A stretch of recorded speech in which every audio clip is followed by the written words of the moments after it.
Ism నిష్పాక్షికత మానయిజం సమగ్రమైన వార్తలు innovative కథనాలు సీనియర్ జర్నలిస్టుల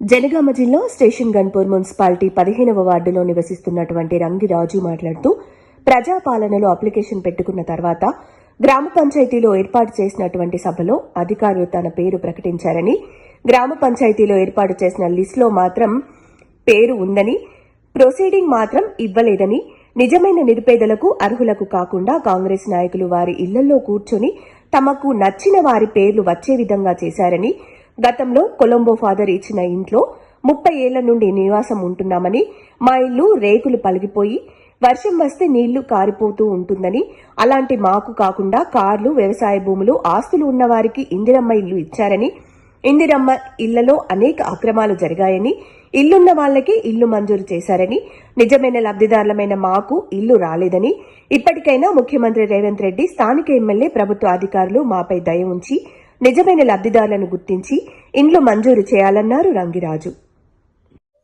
నా పేరు రంగిరాజు, మాది స్టేషన్ గన్పూర్, కొలంబటాచి పక్కన మా ఇల్లు. గత మాకు కొలంబటాచి కొలంబ ఫాదర్ గారు అప్పుడు మా అమ్మ ఉన్నప్పుడు కుట్టి మిషన్ కుట్టినప్పుడు ఆ ఇల్లు మా కొలంబ ఫాదర్ ఇచ్చడం వల్ల మాకు వచ్చింది. ఆ ఇంట్లోనే అప్పటి నుండి ఇప్పటి వరకు గత 20-30 సంవత్సరాల నుండి అదే ఇంట్లో ఉంటున్నాం. కానీ మాకు ఇంతవరకు ఒక గవర్నమెంట్ ఇల్లు రాలేదు, మాకేది రాలేదు, మేము ఏం లబ్ధి పొందలేదు.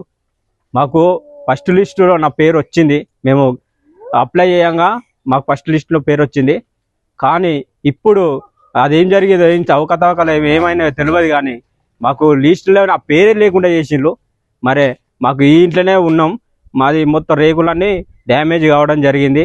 ఆ డ్యామేజ్ వల్ల మాకు మా ఇంట్లో ఉండడం వల్ల మాకు ఆ వర్షాలకు మొత్తం మేము తడిసిపోతున్నాం. ఎటు చూసినా మాకు చుట్టూ గిన్నెలే ఉంటాయి.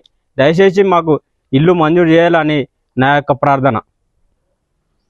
మేము మా ఇంట్లో మా అన్న, నేను, మా వదిన, 2 పిల్లలు, మొత్తం మేము 5గురం ఫ్యామిలీ మేము ఉంటాం.